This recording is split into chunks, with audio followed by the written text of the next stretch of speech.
Okay, we're gonna watch FX0, I think.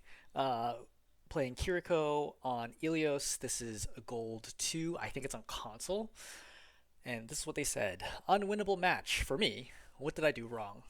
My problem is I felt like I couldn't heal them enough to keep them alive. At the start, I didn't want to go Mercy to Pocket Echo because I'm not good at playing her. Fair reason. Don't play Mercy. Um, Never feel compelled to play a hero because anybody else tells you to. Like, it's your game, it's your time, right? It's your fun, it's your experience. If you don't want to play the hero, don't play the hero. Don't listen to anybody else. If they keep yelling at you, just mute them. Mute them, leave voice chat, whatever you gotta do.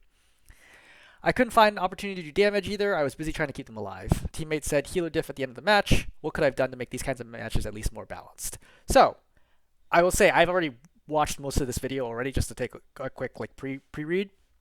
I will say that it feels overall like there's probably a total team diff. In particular, I think their Sojourn appears to be quite a bit better than your DPS. It could be smurfing, for example, or lots of different reasons why that might happen. I do think that you make a lot of mistakes as usual, but I do think that their team is probably better overall. And I don't think that you or your team adapt well to the circumstances or the composition that you have. But we'll sort of see that as we run through. I'm not going to do a super in-depth video here. This is probably gonna, I've been trying to be better about making my videos shorter just because it's super exhausting to do like 60-minute ones, but we'll see how that goes. All right, you come out. So the first thing to recognize is, hey, what are the supports? Like, what's my team comp? Okay, what's my job here? And as a supports, usually there's a main healer and then there is an off healer. Okay, now the main healer is the one who's generally expected to stay with a tank because tanks, almost all tanks, with the exception of like Ball, expect nearly constant healing.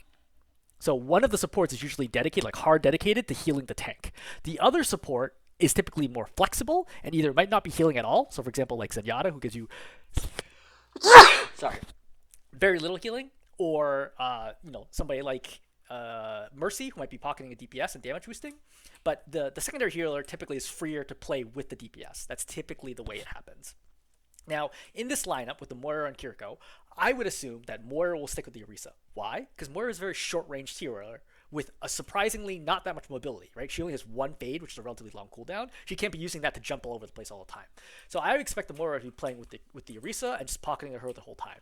And my job as the Kiriko is to pocket DPS. Why? I'm much more mobile, right? I can wall climb. I have a short footstep cooldown. And my healing is tracking. So I can heal, for example, the Echo in the air, where my Moira cannot. So just logically, it makes sense for me to be the secondary healer here, and for the Moira to be pocketing the Orisa. If, and this could happen at lower ranks, the other support is not on the same page as me, and is doing their own thing, like not healing the tank, then I will play main healer. Because most important is the tank gets healing, right? If anyone's going to get healing on the team, it should be the tank. Because if the tank doesn't get healing, they cannot do their job. So right now, it's okay we're playing where you are, but I would keep in mind, like, if the tank's not getting healing, I would focus on healing the tank. Okay, so you come out here. Immediately, like, damage is starting to come out. You should be healing, pre-healing your Echo. As soon as you saw this happening, you should be pre-healing your Echo. Instead, you're attacking the Zarya bubble. Right, you're a little slow here. You've already wasted, of the 10 of Fudas you just threw. Okay, because you threw 10 at a time. Watch this.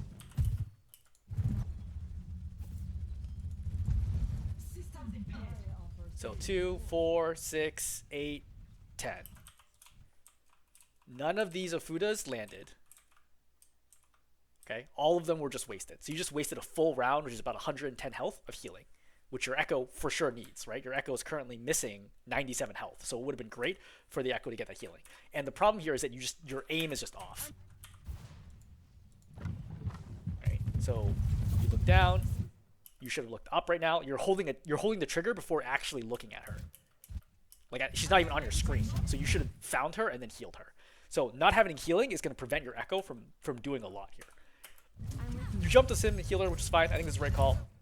Now, right here, again, your healing mechanics are no good. So the Orisa's here, but watch where your Fudas go. Just into the wall, and 3 go to the side of it, but we're not locked onto the Orisa. What you had to do was get clear line of sight to the Orisa, and you should see them track and follow her, because the Fudas don't go through walls. So you had to step up here a little bit to the corner to get healed into the Orisa, which is fine. You're safe here. No one's looking at you, right? Everyone's focusing on your Orisa. The number one goal here should be to keep your Orisa alive. Then you throw Suzu, but you didn't realize your Suzu, when it collides with a teammate, it stops, or collides with anybody, it stops. So you throw Suzu to try to save your Orisa, hits the Moira, and that's devastating, because now your Orisa's dead. So what could you have done? Like a lot. Like for sure, your Risa will be alive right now if you had better healing mechanics, healing and suzu mechanics. At this point, the fight's over. There's nothing we do here. I wouldn't even done this because it just like lengthens the time until you die. You want to die with the rest of your team so you don't stagger.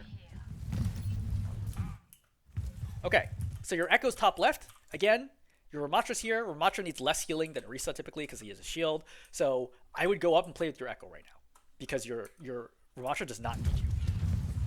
Okay, you saw your Echo is clearly diving right now. So I would see this and be like, I should switch step to the Echo to help my Echo in whatever the situation is. But you don't do that, and what happens? Right? Echo's trying to get to Zen low, tries to dive here. Again, if you were right here, the Zen is dead, right? The two of you for sure kill the Zen easily. And then loses to the Zen. Now your Echo is not playing well. And I'm pretty sure your Echo, you're referencing the fact that your Echo is the one who's like complaining at you. Your Echo is not good. Your Echo is really bad. But you get bad teammates. You're also bad. We're all bad. But like, you're not any better than this rank, right? Everyone here is bad. On both teams, everyone here looks pretty bad. But you could have been there to do something about it, right? You should have gone to your Echo there and made it a 2v1. Now your Ramatra is in, your Moira is too far behind, right? Because he's kind of cut off by the Zarya. You have to go and play with your tank right now because your tank's not getting any healing. But your tank is going to expect healing because your tank's going to know you have two supports. Now your tank should look back and realize the Zarya cut your supports off, but he's not. And so it's your job to try to do the best you can. You see how you could have Swift Step to him right now, but you choose not to. The correct call was to Swift Step to him. Your tank dies, which means the fight's over. There's nothing you can do what your tank said. So far, in every single fight we've seen, you have the ability to change the outcome, right? Not through like any complex plays or anything like that, just like basic, like just, hey, heal people that need healing, right? Throw Suzu at people who need Suzus.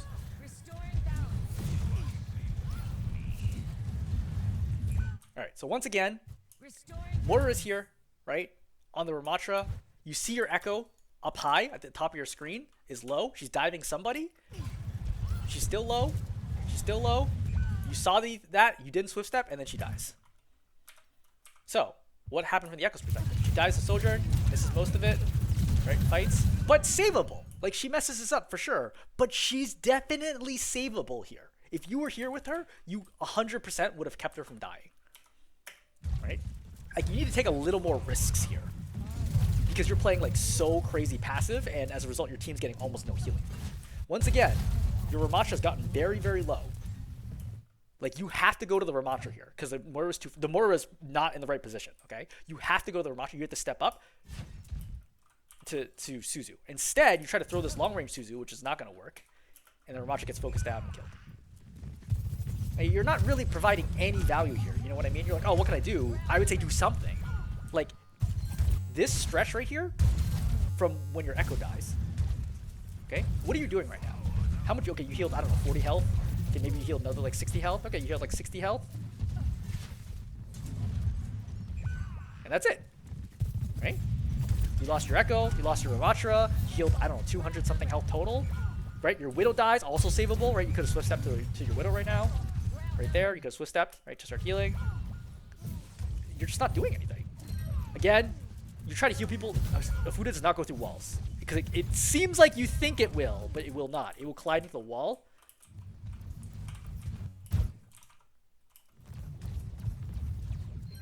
It will collide into the wall and do nothing. See it explode? It doesn't go through walls. I've got you. Thank you for the assistance. So in this situation, the Zarya's beating you down. She has a good amount of energy. You do not want to Swift Step to the Echo. Why? Because then you're still in the open. That doesn't help you at all. Look towards your spawn. Because you know people have to be spawning, right? Because you just saw 3 people die on your team. Just look to the left, Swift Step here, and you would have been fine. What's up? Alright, you also could have popped Suzu there to stay alive, but you don't. So I would say your whole team has the same problem, which is no one is doing anything. No one is doing damage, no one is healing, no one is saving, no one's landing abilities, and thus you lose, right? Again, look, you saw how low your Ramatra was up here, right? And you just chose not to do anything about it. Okay, you see your Ramatra drops to 50 health. Then you throw that heal on him. Then you go after the Cassidy, who's already being healed by the Moira. Just heal your Ramatra. Like, the Moira can't heal your Ramatra, but you can. Just heal your Ramatra. Still low. Still super low. Still super low. Still very low. Pops Nemesis, runs over here. Should have grabbed the Mega, but decides to run the... I guess he has to run the point. Right? Has to run the point. What are you doing? Absolutely nothing. You're over here, way away from your team. You get grabbed in. You have the opportunity to save your Moira either by healing her and or by suzuing. You choose not to do either one. Again, like the second you got grabbed, you should have been like, okay, I'm going to heal Moira. And she'll heal me, and then we'll both live. Instead, you just kind of stand there. You're like, oh, cool, we're grabbed. I'm not being attacked, so I'm fine. And then you don't do the Zuzu, and then you die. The rest of the game is basically like this. I could watch it, but it's the same thing, right? You don't have a good grasp of the healing mechanics of Kiriko play in general. I don't think your reaction time is that good. You're not jumping to your teammates to try to save them. Let's not even forget about attacking. Like I think the attacking part is irrelevant. Just the healing, like Kiriko 101 type stuff, you don't have right now. I don't think you're disproportionately to blame for this game than anybody else. From what I could tell, I mean, maybe your tank was playing okay, but like everybody else on the team looked just as bad. And I think that makes sense, right? You're all in go two together.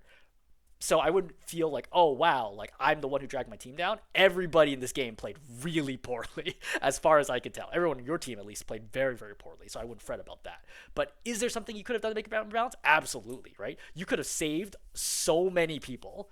In the course of one round, you could have saved at least 6+ deaths.